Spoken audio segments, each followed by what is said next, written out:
ایک بار آدھی رات کو اچانک دروازے پر دستک ہوتی ہے۔ مشتعل لوگ آپ کے گھر کو بلکہ محلے کو آگ لگا دیتے ہیں اور آپ کو صرف اتنا وقت ملتا ہے کہ آپ اپنے بچوں کو اٹھائیں اور رات کے اندھیرے میں بھاگ جائیں۔ یہ یہودیوں کے ساتھ یورپ میں ہوتا تھا، ایک بار نہیں بار بار ہوتا تھا۔ یہ دنیا کی ٹوٹل آبادی ہے، اس میں سے تقریباً 2.5 ارب لوگ کرسچن ہیں، 2 ارب مسلمان ہیں اور تیسرے ابراہیمی مذہب یہودیت ماننے والے کتنے ہیں؟ پوری دنیا میں یہودیوں کی کل تعداد صرف اور صرف 1.5 کروڑ ہے۔ جی ہاں، وہ دنیا کی کل آبادی کا 1% بھی نہیں، بلکہ صاف صاف کہوں تو 0.2% ہے بس۔ یعنی اگر دنیا کی آبادی 500 ہوتی تو صرف ایک ہی شخص یہودی ہوتا۔ لیکن پھر بھی گلوبل فائنینسز پر، بینکنگ سیکٹر پر، ہالی ووڈ پر، میڈیا پر، ہر بڑی ایمپائر پر راج انہی یہودیوں کا ہے۔ ہر کارپوریٹ جوائنٹ کے پیچھے یہی ہیں۔ یہ جو ٹیکنالوجی آپ استعمال کر رہے ہیں، گوگل، فیس بک اور بھی بہت کچھ، انہیں بنانے والوں میں بھی یہودی نمایاں ہیں۔ بلکہ اب تک جتنے نوبل پرائز دیے گئے ہیں، ان میں سے ہر 5واں یعنی لگ بھگ 20% پرائز یہودیوں کو ملے ہیں۔ علم اور ٹیکنالوجی تو چھوڑیں، سیاست میں تو یہودی اتنے طاقتور ہیں کہ دنیا کی one and only super power امریکہ کی فارن پالیسی ان کی مرضی کے بغیر کچھ نہیں کر سکتی۔ یہ سب سن کر دماغ میں سوال تو آتا ہے کہ ایسی قوم جس کے پاس صدیوں تک اپنا ملک بھی نہیں تھا، یہ در بدر کی ٹھوکریں کھا رہی تھی، بدترین قتل عام کا نشانہ بھی بنی،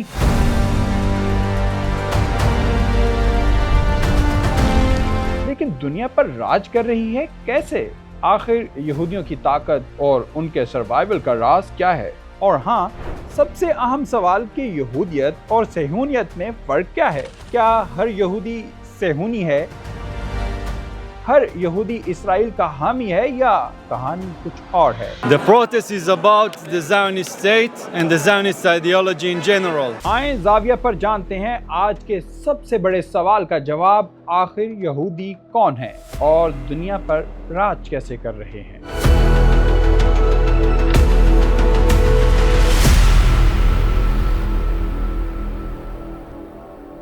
یہودیوں کی تاریخ سمجھنے کے لیے، ان کی طاقت کا راز جاننے کے لیے ہمیں بہت پیچھے جانا پڑے گا، ہزاروں سال پیچھے، کہ جب تاریخ اور مذہب کا آغاز ہوا تھا۔ کہانی شروع ہوتی ہے آج کے عراق سے، اس علاقے سے جسے تاریخ میں میزوپوٹیمیا کہا جاتا ہے، اور یہیں سے آغاز ہوا تھا ایک عظیم شخصیت کی ہجرت کا۔ وہ شخصیت جنہیں مسلمان، کرسچن اور یہودی سب احترام کی نظر سے دیکھتے ہیں، اللہ کا نبی مانتے ہیں، حضرت ابراہیم علیہ السلام۔ یہودی تاریخ اور یہودی مذہب کا لنک اصل میں حضرت ابراہیم سے ہی جڑا ہے، جن کے 2 بیٹے تھے، حضرت اسماعیل اور حضرت اسحاق علیہ السلام۔ حضرت اسماعیل علیہ السلام کی نسل سے عرب قوم چلی اور انہی کی نسل میں آخری نبی حضرت محمد صلی اللہ علیہ وآلہ وسلم پیدا ہوئے، جبکہ حضرت اسحاق علیہ السلام کی نسل میں کئی نبی آئے، بلکہ ان کے بیٹوں میں بھی ایک نبی تھے، نام تھا حضرت یعقوب علیہ السلام۔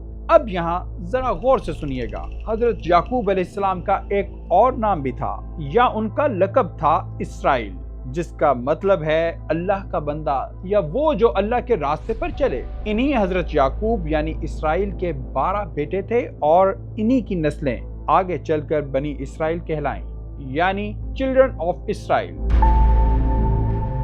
یعنی جب بھی قرآن مجید میں یا تاریخ میں بنی اسرائیل کا ذکر آتا ہے، اس کا مطلب ہوتا ہے حضرت یعقوب علیہ السلام کی اولاد۔ ان کے 12 بیٹوں میں سے ایک حضرت یوسف علیہ السلام تھے، جن کی داستان آپ نے ضرور سنی ہوگی کہ بھائیوں نے انہیں کسی طرح ایک کنویں میں پھینک دیا تھا۔ بچاؤ، رک جاؤ، بابا، لاوی، شمون،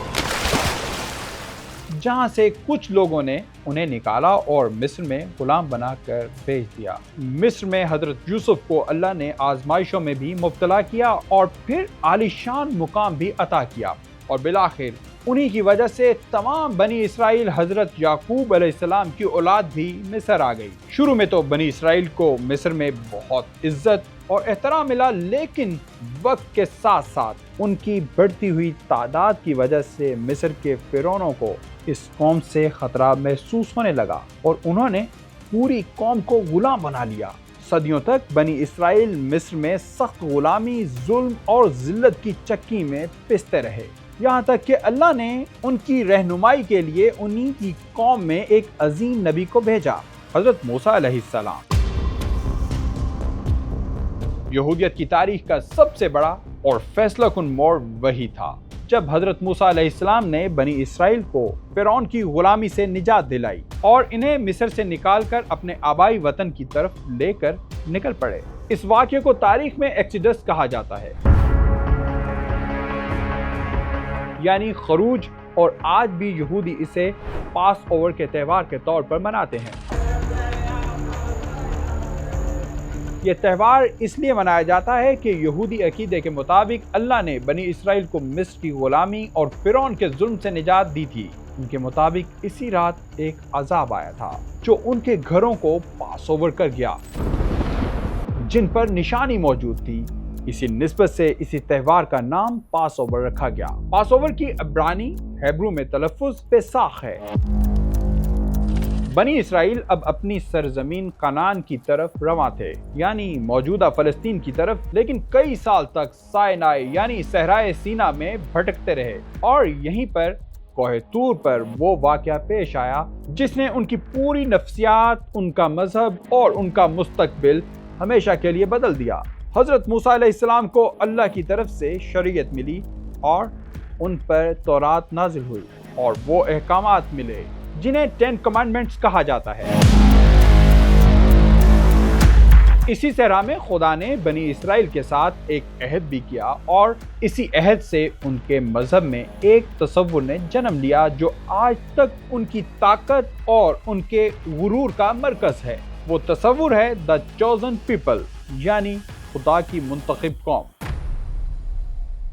یہودیوں کا ماننا ہے کہ خدا نے انہیں دنیا کی تمام قوموں میں سے چنا ہے تاکہ وہ خدا کے قوانین پر عمل کریں اور دنیا کے لیے ایک مثال بنے۔ قرآن بھی بتاتا ہے کہ ایک وقت تھا جب اللہ نے بنی اسرائیل کو فضیلت دی تھی، لیکن اسی فضیلت اور چوزن پیپل ہونے کے احساس نے وقت کے ساتھ ساتھ ان کے اندر ایک عجیب نفسیاتی تبدیلی پیدا کی۔ انہوں نے سمجھ لیا کہ وہ پیدائشی طور پر باقی انسانوں سے برتر ہیں، اور یہی وہ چیز ہے جس نے انہیں صدیوں تک دوسری قوموں سے الگ رکھا اور ایک احساس برتری یعنی سپیریورٹی کمپلیکس پیدا کیا، جس نے انہیں اوروں کی نظر میں مغرور بنا دیا۔ بہرحال حضرت موسیٰ علیہ السلام کی وفات کے بعد صحرائے سینا میں سالوں تک بھٹکنے کے بعد بنی اسرائیل بالآخر اس سرزمین میں پہنچ گئے جس کا ان سے وعدہ کیا گیا تھا، یعنی فلسطین کا علاقہ۔ یہاں انہوں نے ایک ریاست قائم کی جہاں ان کی تاریخ کی گولڈن ایج شروع ہوئی۔ یہ حضرت داؤد علیہ السلام اور ان کے بیٹے حضرت سلیمان علیہ السلام کا دور تھا، جس میں اس قوم نے وہ عروج دیکھا جس کی مثال نہیں ملتی۔